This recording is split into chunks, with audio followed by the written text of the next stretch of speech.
I'm sorry that you still think you have the option to figure out what you want to do. Let me help you. You're fired. You're fired. You're fired. You're both fired. Everybody's fired. You're fired. Never asked for this drop. I never asked for this drop in here, Rory. You piece of shit. I never asked you to show up when my son was born either. I never asked for nothing. Rory and Mal.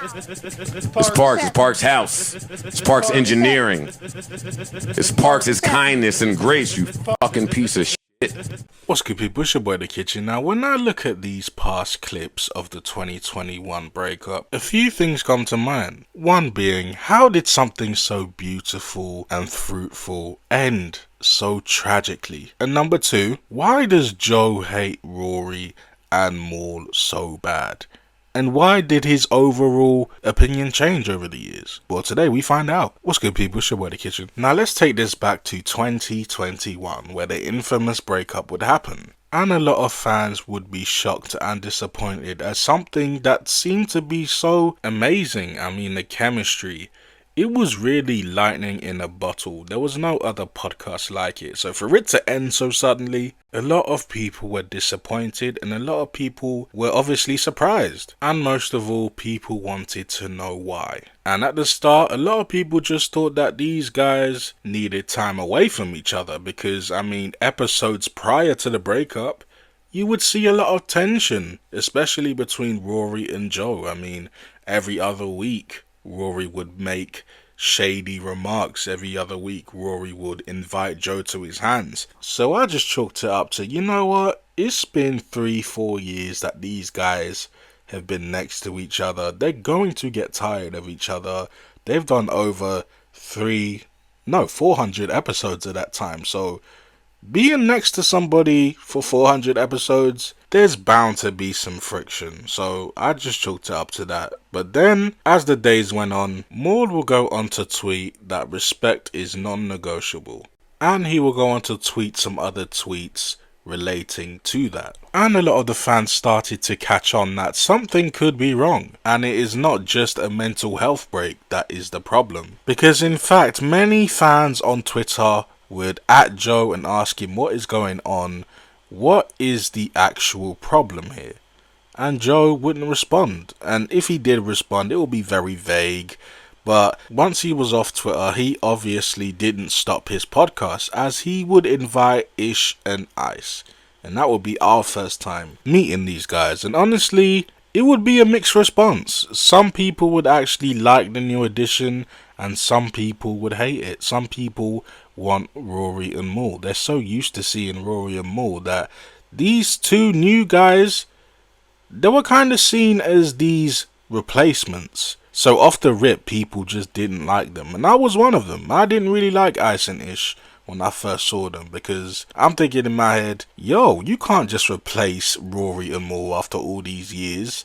Like, who do you think you are? And the backlash was in fact so bad that Joe had to address it. And that's what he did with episode 437. And in this episode, he would really paint Rory out as this white guy that infiltrated black culture and ripped Mal away from Joe and ruined their friendship. And he would also go on to make claims that when he met Mal, he was broke, he didn't do shit. When they lived together, he's the one that had the money, he was the popular one, and Mal was really saved by Joe. And he really painted this picture like Mal was an absolute bum before he met him. And then he goes on to fire an empty chair next to him. He still feels like he has choices and options. He feels like he's entitled to more. Rory, you are in breach of your contract, and from this point forward, you are fired, and you're not welcome back. Does anybody in here have a problem that I'm the person that has to say that? No. Mal, I'm the person that has to say that. The gall of you to think that you are observing the way that I am, to think that I have to come to you about a problem I have with another man. We have things sorely mistaken around here. And things in fact got so bad that Rory and Mal decided to make a response video themselves, and they answered many questions that the fans were dying to know. And they also refuted some of Joe's questions, like when it comes to the accounting and that whole situation, when it comes to Joe entertaining narratives that Rory and Mal don't really do much, and Joe is the one that does the heavy lifting. Here's a clip if you guys didn't see the whole thing. We're just weirdos and that type of... I don't take offense to that. No, I'm not what you did when you came on. I'm not taking offense to it. I'm just saying that he don't speak up about that shit. He don't be like, nah, you bugging. Like, nah, my man, they got value. They bring shit to this. Like, he let these narratives run and he play into them like, of course it's like, fam, like, I see all of that, but he know that I don't give a fuck about that. Like, he know that I'm just the type of dude, like, nigga, I don't care about that, man. Like, nigga, we having fun, we busting it up, we making some money. We looked up one day, we had an audience. Cool. Yeah. But my thing is, like, we gotta put your ego and put your ego to the side, homie. Put your ego to the side. Like, it's not that it's not that serious. Like, what you doing right now, what you did to your niggas, the way he up there talking about me, the way he up there talking about, that's corny. Like, that's corny shit to me, fam. Then shortly after this, Rory would then go on to address Joe's claims of saying he's measly and does nothing but ask questions and interfere with his business.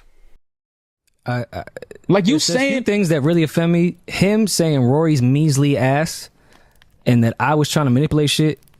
Let's be transparent and tell the truth, Mo. Because I'm the only one that was talking to him and was talking to you. Right. I was trying to save this fucking podcast like you would not fucking believe. With two people that were done with it. Joe was done with the shit. You were done with the shit. And I'm the only one sitting here trying to keep this shit going. So when Joe brings up these words like measly, yo, you lost your leverage. Leverage on what? What is this narrative talking about leverage? I didn't go into any type of thing to have leverage. Again, I'm trying to save our fucking podcast, and these are the terms that need to happen, which is terms we agreed upon 2 years ago. I'm not looking for leverage. Right. If I was looking for leverage, that would come in renegotiation. Right. I'm not as fucking stupid as you think. Right. Stop with these narratives to dumb people that just think you smart. There was I wasn't looking for leverage on anything. I was trying to save this podcast, and I talked with my mans, and I talked with you, and I put together a list of what would happen on top of the things I needed as well. You said you was going to meet them, said, oh, wait, that's all y'all need? Right. And then didn't meet them. Right. And then you was wondering why this didn't happen. Right. So I'm the one manipulating shit. You came to me and said I could easily make this shit happen. Came back, nothing happened. Right. Then after this whole exchange, a lot of people took Rory and Mal's side, and it was starting to look bad for Joe. So much so that he would put his podcast on Facebook and other social media platforms that he normally wouldn't have. I mean, the numbers got that bad. But as the years went on, Joe started to gain almost all of his fans back. There's still people that don't really mess with Joe like that because of the way he did Rory and Mal. But for the most part, he's back on track. He's got Ish and Ice as the new additions, but he also added on Queen's Flip and Melissa Ford, and I can't lie, the audience loved Queen's Flip and Melissa Ford at the start, but now, I can't lie, they're getting a lot of hate, they're getting a lot of criticism thrown their way, and a lot of the fans feeling different about them now. A lot of them want them off the pod, but some of them like Melissa Ford and Queen's Flip on the pod. It's very mixed. It's the same with Ice and Ish and Imani and, to be honest, any co-host. But speaking of changes, not only has the podcast changed as a whole, but it seems like Joe's disdain and overall opinion about Rory has changed. But it hasn't really changed. Well, it's changed for Mal, but in a negative way. I remember during the breakup, Rory was the enemy to Joe. In Joe's eyes, Rory was the one that split Mal and him up. But now it's kind of changed. I feel like Joe hates Mal and doesn't plan on reconciling with him, but he's open to reconciling with Rory, and I don't really understand it. I don't know why his opinion and his stance has changed on Rory, because now he's not the measly white guy that Joe claimed him to be. He's now the guy that he wants on his show. I mean, he's even said this on his pod. He's damn near said to his co-host, yo, how would you guys feel if I had Rory here? It's gotten so obvious that he's even made Rory's song a sleeper and has shouted him out various times. But he hasn't done the same for Maul. Every time Maul's name is mentioned, he just throws some shade in. He even said recently, yo, Rory would do so much better if Maul wasn't next to him constantly. I mean, if you guys didn't see that clip, here it is. Again, shout out to all the people that have contributed throughout these 10 years. Shout out to the people that are still in the room.